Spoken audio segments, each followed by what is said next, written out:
ان کے خط اور آپ کی 275ویں کڑی 275 ایپیسوڈ یہ رہا آپ کے سامنے.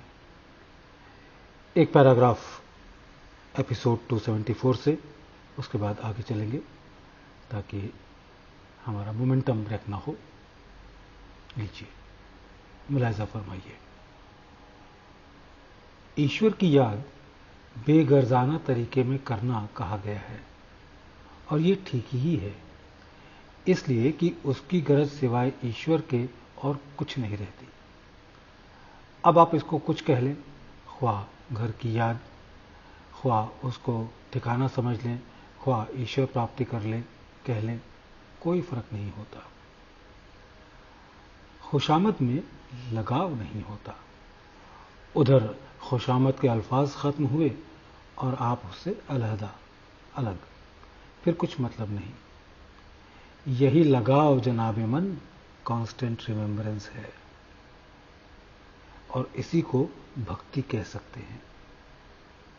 میں دوبارہ پڑھ رہا ہوں. خوشامد میں لگاؤ نہیں ہوتا. ادھر خوشامد کے الفاظ ختم ہوئے اور آپ اس سے علیحدہ، یعنی الگ، پھر کچھ مطلب نہیں. یہی لگاؤ جناب من کانسٹنٹ ریممبرنس ہے، اور اسی کو بھکتی کہہ سکتے ہیں. جب تک ابھیاسی میں یہ بات نہ پیدا ہو جائے، اس کی حقیقت سوائے بھاڑے کے ٹٹو کے کچھ نہیں ہے. اس زمانے میں جتنی بھی پوجائیں ہو رہی ہیں، قریب قریب سب خوشامد کے دائرے میں آ رہی ہیں. اس لیے لوگ تمام عمر تراہی تراہی کرتے رہتے ہیں اور فائدہ کچھ نہیں ہوتا.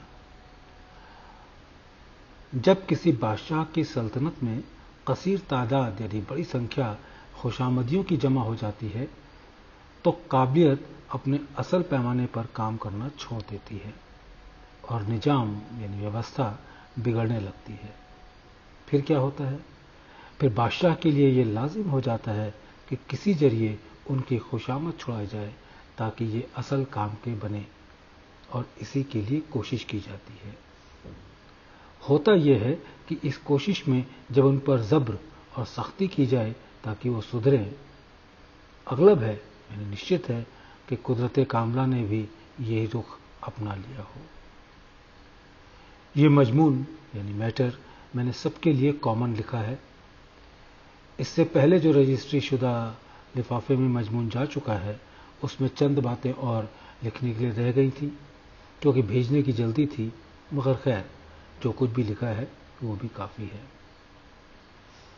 میں نے بہت سے مضمون خطوں میں لکھے اس لیے کہ لوگ اس کو پڑھ کر فائدہ اٹھائیں، مگر دیکھا یہ گیا ہے کہ واہ واہ کر کے رکھ دیے گئے. یہ مضمون بہت کام کے ہیں اور اس سے غلطیوں کا اور خطروں کا تحفظ یعنی ڈیفنس ہوتا ہے جو عام ہو رہی ہیں. بچوں کو دعا گو رام چندر.